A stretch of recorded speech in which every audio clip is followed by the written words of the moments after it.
Vamos a preguntarle sobre el tema a Manuel Damert, él es congresista de Acción Popular Frente Amplio. Esta tarde nos acompaña aquí en Más que Noticias. Congresista, ¿cómo está? Buenas tardes. Buenas tardes, ¿cómo está?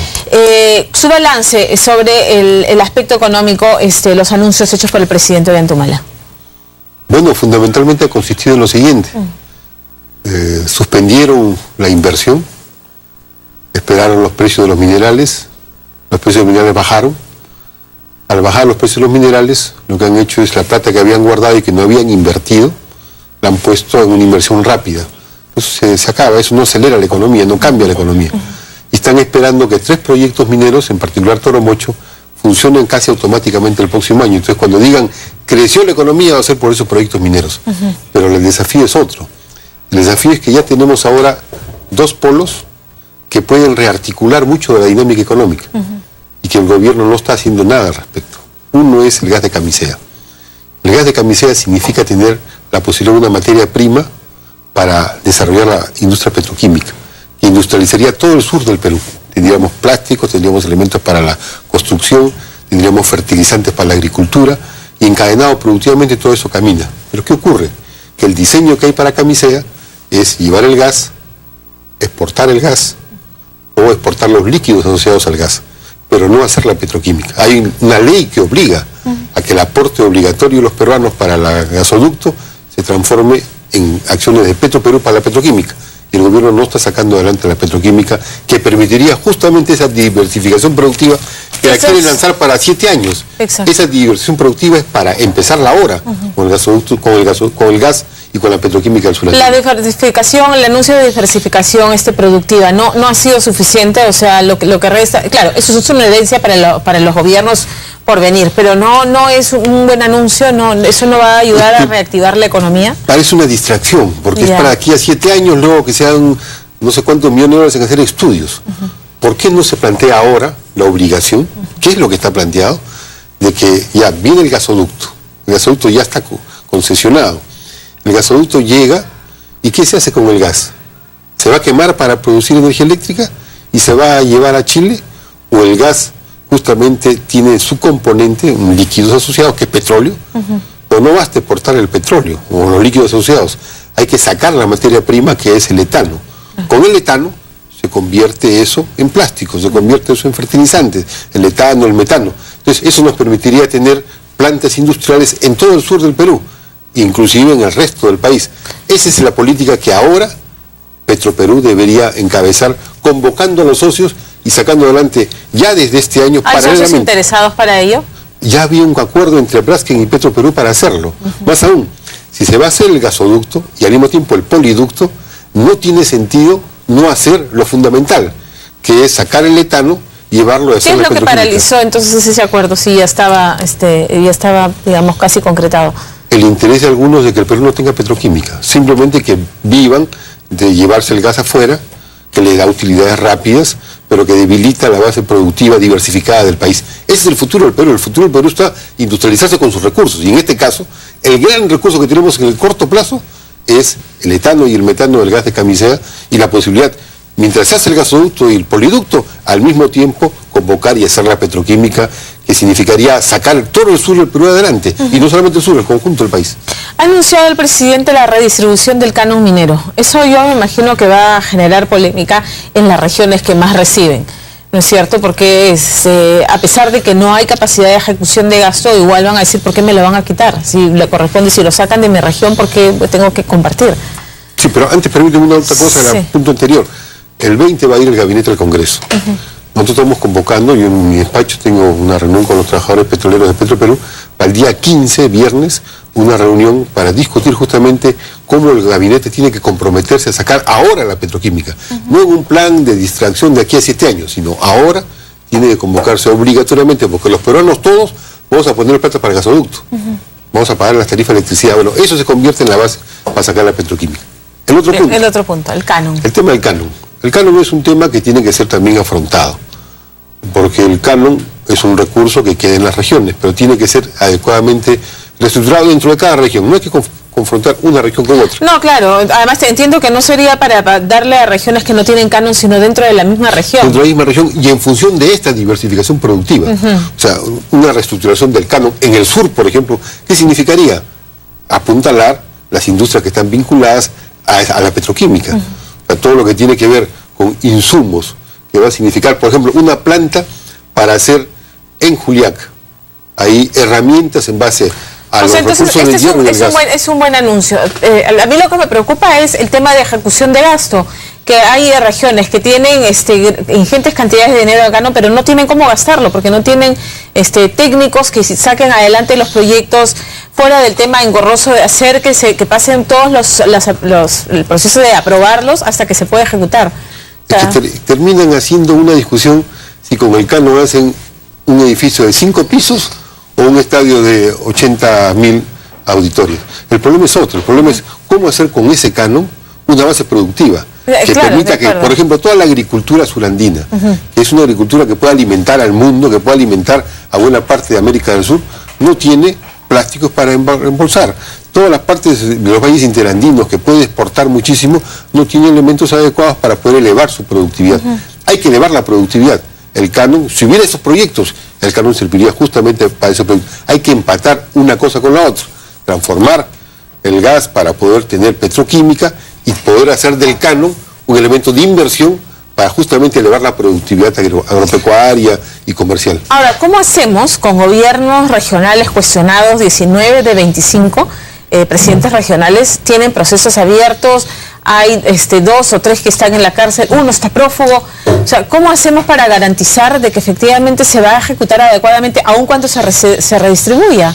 Ese es un tema bien importante. Yo voy a asumir ahora este año la presidencia de la Comisión de Descentralización por acuerdo de la bancada, que formo parte. Y yo estuve a cargo de la Secretaría de Descentralización, y el balance que hicimos y el planteamiento de este gobierno al inicio es que la falla que estaba para poder sacar adelante el canon y una serie de medidas de impulso descentralista es que el Estado tiene un cajero, no tiene un ministro de Economía. Ese cajero ve la caja cómo se distribuye, pero no impulsa la productividad de la producción nacional. Hay que tener un organismo que diferencia a nivel nacional. Y en las regiones tiene que haber también las posibilidades de poder diseñar esos proyectos de transformación y ampliación productiva. No es posible que todas las cadenas productivas planteadas, discutidas, señaladas, inclusive por Michel Porter que vino y Ollanta Humala lo aplaudió, todas esas cadenas se quedaron en el aire. Toda la cadena de textiles, la cadena de alimentos, la cadena de mejoras en cuanto a instrumentos agropecuarios o instrumentos industriales. Todas esas cadenas están planteadas en el país. Tú sabes que nosotros tenemos en el sur del Perú, junto con el norte de Chile, el 50% de la producción de cobre del mundo.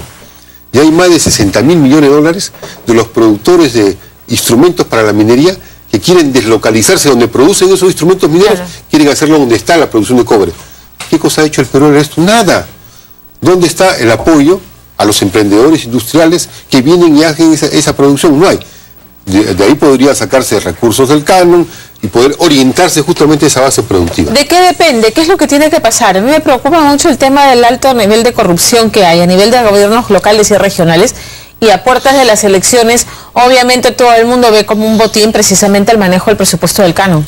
Hay un alto nivel de corrupción y hay un alto nivel de corrupción permitida o favorecida por el dispendio que hay del gasto público, porque no se orienta para una política de desarrollo.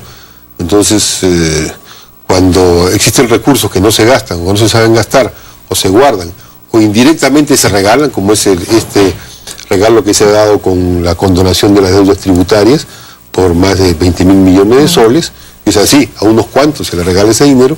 Entonces, ciertamente, o cuando hay recursos que no se utilizan bien, como es el tema del propio gas, que se exporta y no se paga lo que tiene que exportarse por lo que debe pagarse al Estado por la exportación, hay todo un problema de desorden en cuanto a la inversión pública que tiene que mejorarse. Tiene que mejorarse justamente poniéndolo metas de transformación productiva competitiva.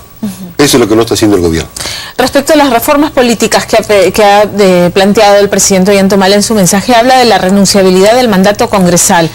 Y se ha generado toda una polémica por el caso específico del señor Falconi, que ahora va a postular a la presidencia regional de Arequipa. ¿Cuál es su punto de vista respecto a esto que ha ocurrido?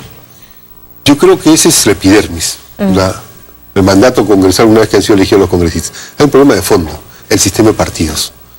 En el jurado de elecciones, la OMPE hizo un estudio y demostró que los 16 partidos que hay en el Congreso 13 no existen a nivel nacional. Y eso se ve en estas elecciones municipales y regionales. Pues van a salir movimientos independientes. El sistema de partidos está quebrado. Sí. Los partidos no son propiedad de los militantes que lo integran, sino del que tiene la chapa de inscripción.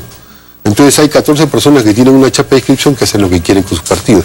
Hay que volver a un sistema de partido democrático, en el cual los militantes fundadores, que forman parte de los comités provinciales, son los que democráticamente deciden qué hacer con sus partidos. Hay que cambiar el sistema de partidos. Pero eso no ocurre ni siquiera en el partido de gobierno, ¿no? Porque si hay una bancada ahora de disidentes del nacionalismo es porque precisamente dicen que las últimas 2 elecciones importantes, la de la presidenta del partido, la señora Nadine Heredia, y de la señora Ana María Solórzano, fue a dedo. O sea que no hubo elecciones internas para que eso ocurriera. Se impuso un sistema en el cual los partidos dependen de firmantes. ¿Cuántos han firmado? Como 100 millones de personas tienen su firma puesta en un partido. ¿Cuántos activan realmente los partidos? Menos de 50.000 personas.